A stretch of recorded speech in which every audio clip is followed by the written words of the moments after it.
क्या उस वक्त राजनाथ सिंह साहब, आडवाणी साहब, हमारी लेट सुषमा स्वराज, ये बड़े बड़े नेता यहां बैठे थे? आपने यूनानिमस उस कानून को पास करवा दिया।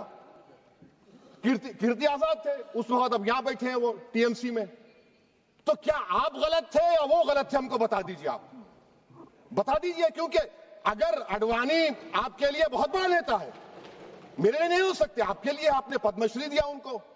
मोहतरमा सुषमा स्वराज की जबरदस्त तकारीर का मैं कायल हूं, वो बैठकर उस 2013 को यूनानिमस पास कर दिए। मुझे कंफ्यूजन है कि क्या अमित शाह, नरेंद्र मोदी बड़े हैं या आडवाणी बड़े हैं? आपके लिए आप तय कर लीजिए। अच्छा सर, आपके tribunal sir, railway Clements tribunal, NGT tribunal, income tax, वैसे 14-15 ट्राइब्यूनल है, हिंदू एंडोमेंट का ट्राइब्यूनल, सबका अपील नहीं होती, रिव्यू होता है। गृह मंत्री सरकार कह रही है कि नहीं, रोक दिए, रोक लगा। कैसे रोक लगाते हैं? रिव्यू और अपील में तो फर्क होता है ना सर। आप ही कह रहे हैं कि पूरे कोर्ट्स में बैकलॉग है और आप अपील कर रहे हैं। अच्छा सर, रिटायर्ड डिस्ट्रिक्ट जज 95 में सिटिंग डिस्ट्रिक्ट जज था, जो एडमिनिस्ट्रेटिव कंट्रोल था सीजीआई साहब, उसको निकाल दिए। अच्छा सर, अब आप अभी हमारे मंत्री साहब ने कहा trust, sir Shri Sai Baba trust 2004, वो ये कहता है जो ऑफिसर उसमें काम करता है उसको साई बाबा का डिवोटी होने चाहिए और उसको डिक्लेरेशन लिख के देना पड़ेगा।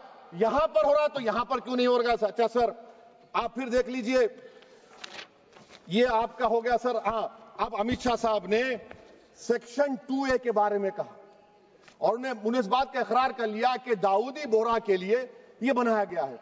मगर मैं आपके जरिए से गवर्नमेंट से पूछना चाह रहा हूं, आपने तो उस प्रोवाइजो में दाऊदी बोहरा का नाम ही नहीं लिखा, आपने उनको भी थैंक यू कर दिया, उनका नाम क्यों नहीं लिखा आपने? और सर, और गवर्नमेंट क्या कर रही है? आप मुस्लिम समाज में जो बेकार किस्म के लोग हैं उनको एक रास्ता बना रहे हैं, एग्जिट दिखा रहे हैं कि तुम्हें वक्त से बचना है तो तुम्हें ट्रस्ट बना लो। ये क्या कर रहे हैं सर आप? कम से कम उन दाऊदी बोहरा को आप दे देते। अच्छा sir, clause 3V section 36 clause 18 देख लीजिए, ओरल वफ, oral appointment has sought to be discontinued even though it is recognized practice in Islam. Muslim personal law is recognized oral waf and 1937 Shariat Application Act. Sir, आप clause 39 पर आ जाइए, 5 साल के लिए मुसलमान।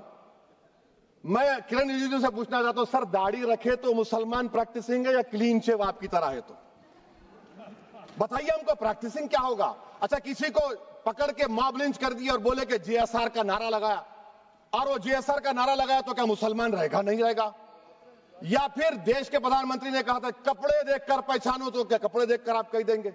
अच्छा, अगर कोई हिंदू, अगर कोई क्रिश्चियन हिंदू धर्म कबूल करता है तो क्या वो मंदिर को नहीं दे सकता प्रॉपर्टी? फिर भारत के संविधान में आर्टिकल 300 क्यों है सर? राइट टू इक्वालिटी क्यों है? फ्रीडम ऑफ रिलीजन क्यों है? 5 साल कहां से लाएंगे? अच्छा सर, और एक चीज सर, और एक चीज मैं आपको बोल के खत्म कर दूंगा सर।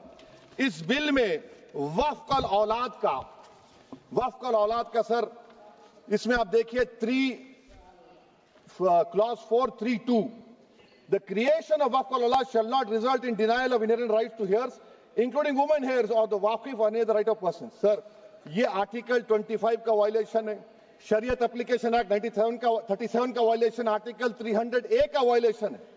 अच्छा, हिंदू धर्म में सेल्फ एक्वायर्ड प्रॉपर्टी को एक हिंदू, अब उसके फर्ज के 2 बच्चे हैं, वो एक को अपनी पूरी दौलत दे सकता है, कोई रोक टोक नहीं है। वो कहेगा नहीं मैं घर के बच्चों को नहीं दूंगा, मोहल्ले के गरीब को दे दूंगा, वो भी कोई रोक टोक नहीं है। वहां पर आपको बच्चों की फिक्र नहीं है। जब मैं अपनी प्रॉपर्टी को अल्लाह को मालिक बनाकर दे रहा हूं, आप कह रहे बच्चों की फिक्र नहीं है। इतनी मोहब्बत आप बिल्किस बानो से दिखा देते तो आपके लिए दुआएं देती आपके लिए।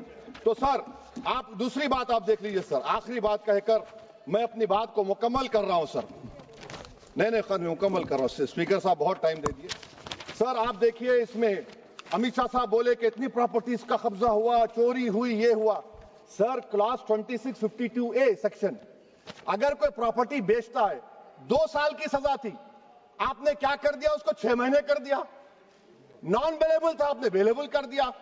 सेक्शन 40 की बात करते हैं, सेक्शन 40 में सर हमको जो ज्वाइंट वर्किंग कमेटी का जो नोट्स दिए, उसमें मिनिस्ट्री ऑफ माइनॉरिटी अफेयर्स ने कहा कि 30 साल में 515 केसेस सेक्शन 40 के और सिर्फ 8 लोग कोर्ट को गए।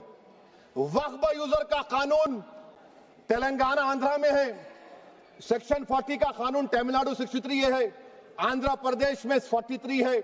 और सर आप डायरेक्शन दे रहे हैं, अच्छा क्लॉज 4218 भी देखिए सर, आप रूल बना रहे हैं, कोऑपरेटिव फेडरलिज्म के खिलाफ है, इतना रूल बना रहे हैं। और आखिर में सर मैं आपको बताना चाह रहा हूं स्पीकर साहब, ये बिल का मकसद सिर्फ मुसलमानों को जलील और रुस्वा करना है, मुसलमानों को दूसरे दर्जे का शहरी बनाने का इनका मकसद है।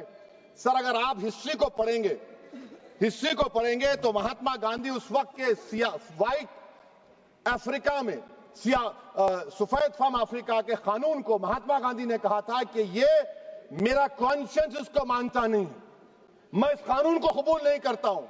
तो महात्मा गांधी ने क्या किया, उन्होंने उस कानून को फाड़ दिया। तो मैं गांधी की तरह इस कानून को फाड़ता हूं। ये अनकॉन्स्टिट्यूशनल है सर। इस देश में झगड़े पैदा करने का काम बीजेपी करना चाहती है मस्जिद और मंदिर के नाम पर, इसीलिए मैं इसका कंडेम करता हूं। और मैं आपसे गुजारिश करता हूं कि मैंने अपने 10 अमेंडमेंट दी हैं, आप इसको कबूल करिए सर, मुझे बोलने का मौका दीजिए और उस पर डिवीजन का मैं डिमांड भी करूंगा। Thank you sir. और मान्यवर, मैं आज आपको बताना चाहता हूं क्या स्थिति हुई है। मान्यवर सबने कहा, रिपीटेशन भी होगा, परंतु मैं कहना चाहता हूं मान्यवर कि वक्फ के 2013 में जो अमेंडमेंट्स आए, अब बिल किरण भाई का है, मगर मैं कह सकता हूं कि वक्फ का 2013 का अमेंडमेंट न किया होता तो ये बिल लाने की शायद जरूरत न पड़ती। सब कुछ अच्छा चलता था, 14 में चुनाव आने वाला था, 13 में रातों रात तुष्टीकरण करने के लिए वक्फ कानून को एक्सट्रीम बना दिया गया। और मान्यवर, इसके कारण क्या हुआ?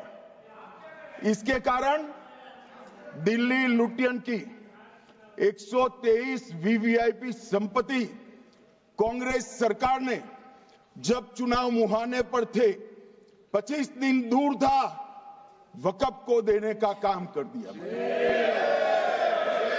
दिल्ली वक्फ बोर्ड ने उत्तरी रेलवे की भूमि वक्फ के नाम घोषित कर दी। हिमाचल में वक्फ की संपत्ति बताकर उस पर अवैध मस्जिद बनाने का काम किया। 250 हेक्टेयर क्षेत्रफल वाले 12 गांव पर वक्फ का स्वामित्व हो गया तब तमिलनाडु में। और मान्यवर, तमिलनाडु के 1500 साल पुराने तिरुचेंदुरई मंदिर की 400 एकड़ भूमि को वक्फ की संपत्ति घोषित कर। ये जब मंदिर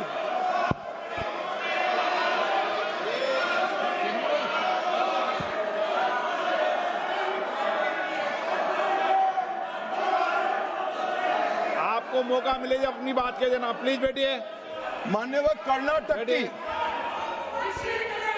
आपको मौका मिले जब अपनी बात कह देना, आप भी बहुत मिसलीड करते हैं। बैठिए गृह मंत्री जी। मान्यवर, कर्नाटक की मणिपट्टी समिति का रिपोर्ट में पढ़ रहा हूं, इसमें मेरा कुछ नहीं है, खड़े मत हो जाना। ये मणिपट्टी समिति का रिपोर्ट है। 29,000 एकड़ भूमि वक्फ की बिजनेस के उपयोग के लिए किराए पर दे दी।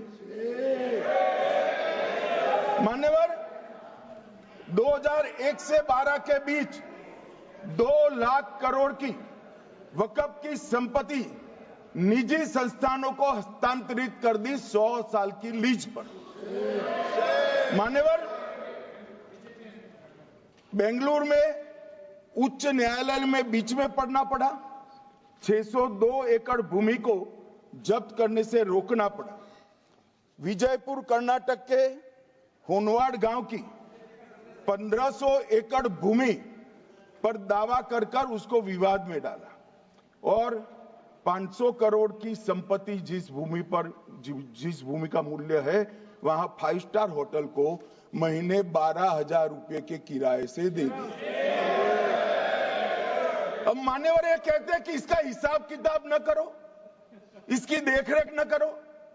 भाई ये पैसा जो है देश के गरीब मुसलमान का है, ये गन्ना सोटों की चोरी के लिए नहीं, ये इसको रोकने के लिए। और इनके जो ठेकेदार बैठे हैं मान्यवर, ये यहां गरज गरज कर बोलते हैं, खुद तो समझे बगैर बोलते हैं, कुछ समझ कर बोलते हैं। उनको लगता है कि इससे हम जीत जाएंगे।